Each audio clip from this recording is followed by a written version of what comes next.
Love, peace, and light.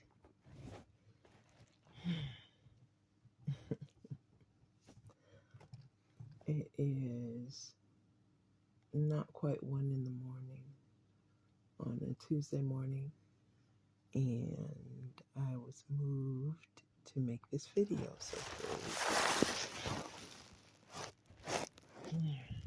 excuse me a little bit. I don't want to get up. I'm just laying here in the dark.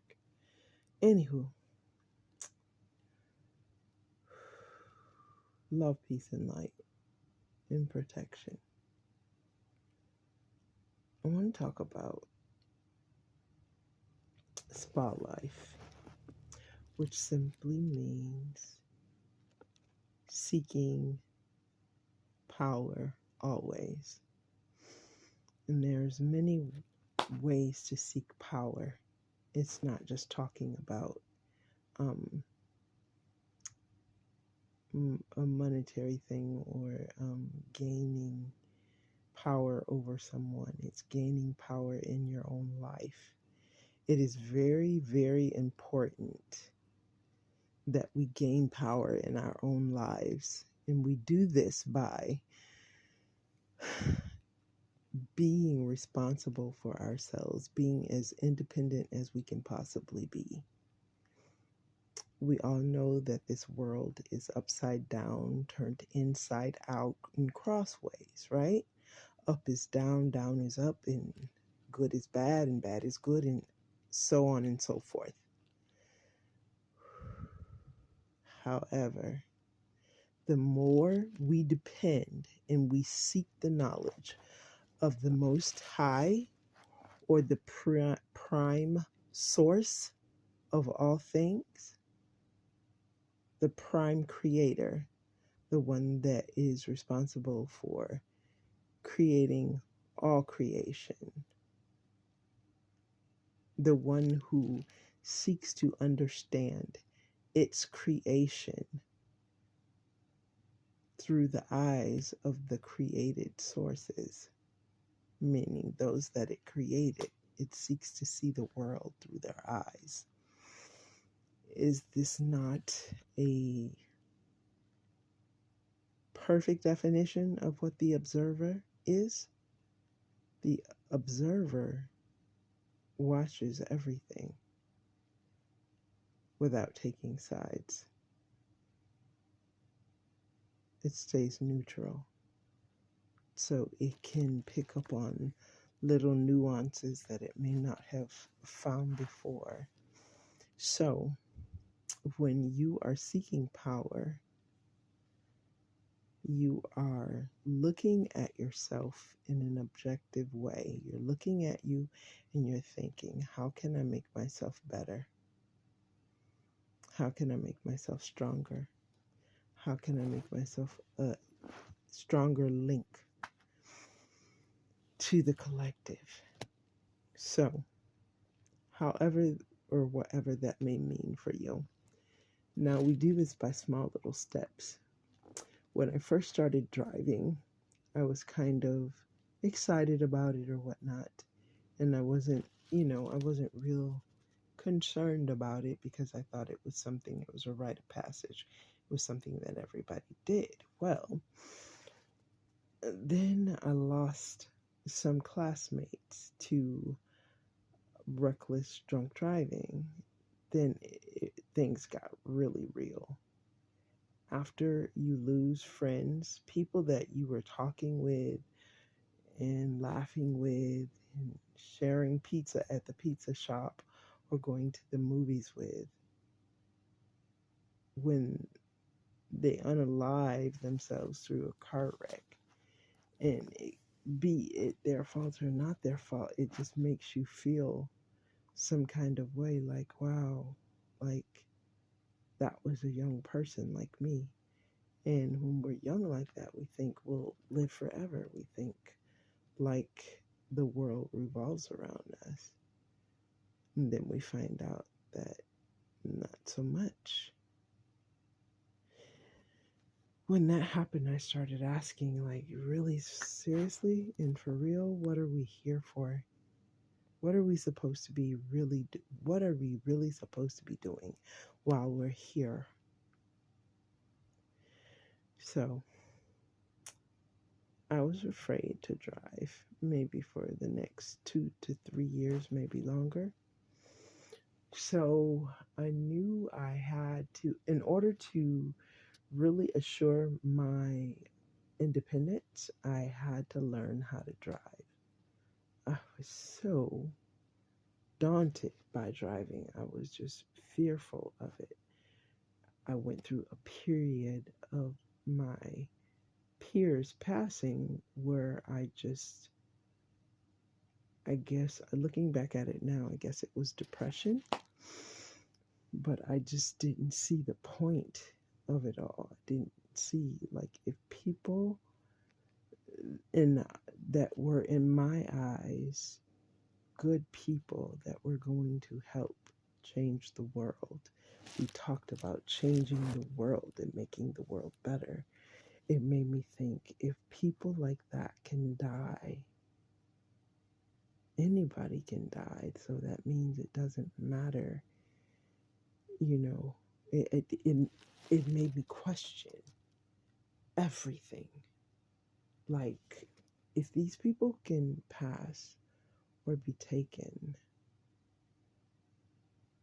and they were going to help change the world, what what does it matter? Like, why are we here? And I was like, God, like, I need answers, because this makes no sense to me. That person was like perfect. Like, they thought about people outside of themselves. They did this, they did that. Like, they did all these great and wonderful things. And then this astounding thing happened. I was shown that life is about a series of yeses or nos. These yeses or nos, be they big or small, alter our lives in many different ways. Now, you have a choice. Yes, this is true. But once you make that yes or no, if you do not change it for the betterment of your good, then it plays out how it plays out. And the universe is infinite. And your yeses and your nos are infinite. And they can change life in multiple different ways. So nothing's written in stone. It could be someone that you have written off and said that they're useless. They're never going to be anything, and they're never going to be anything, and never could they ever be more than what they are right now. And we have instances of this even in today's modern day time where that's just not true. People can change their lives if they so wish. So, spa life is about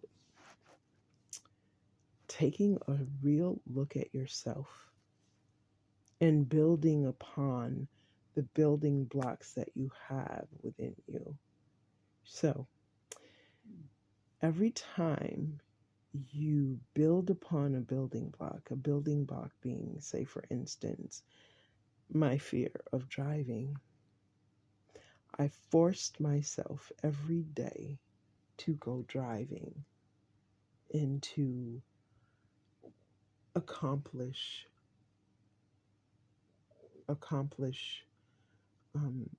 taking the car out, sitting in the seat, putting my seatbelt on, learning the rules and regulations, and driving the car, being scared to death, like having panic attacks because I was driving the car.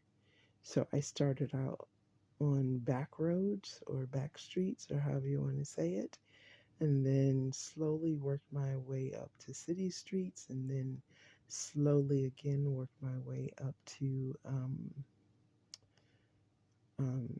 highways. So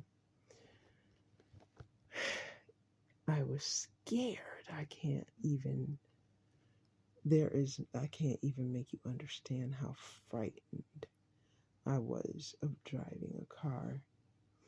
And every time I would get in the car, I would take 3 deep breaths.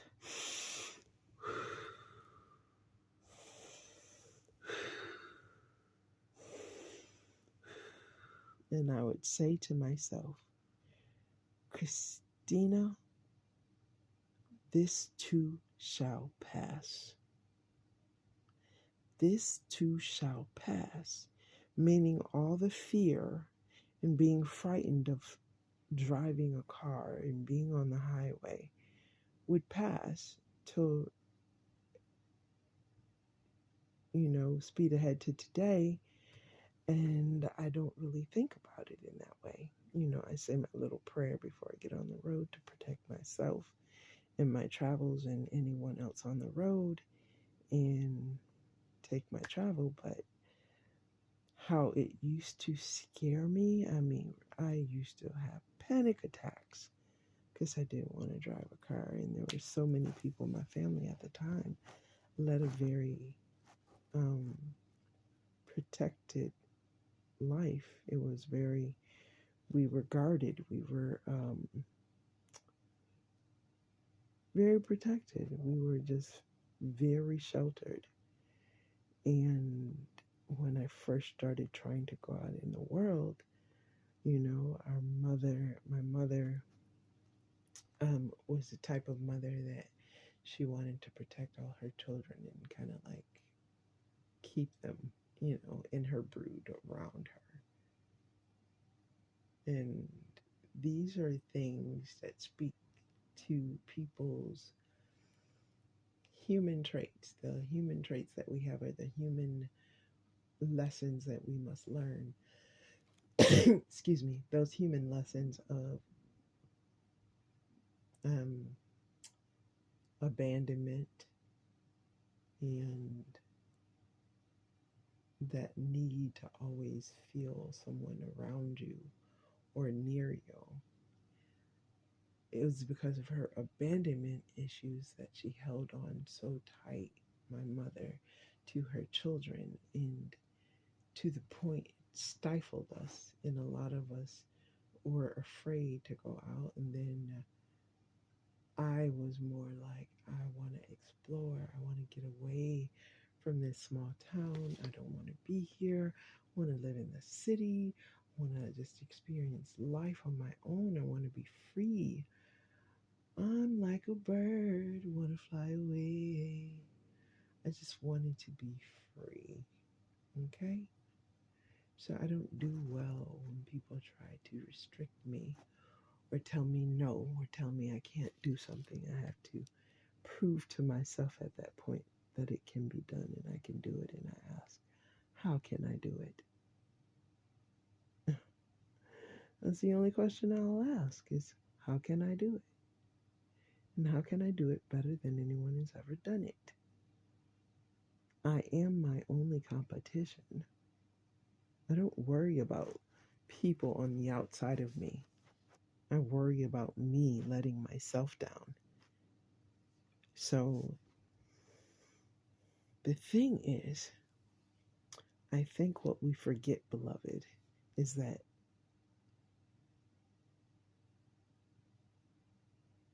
people cannot tell us what or who we are. Everything you'll ever need to know, to learn, to do, and to be who you were meant to do and be is already inside you. People cast you away and they try to bury you. But the remarkable thing about seeds of any kind is seeds don't die when you bury them. They germinate. Love, peace, and light. and protection. Namaste.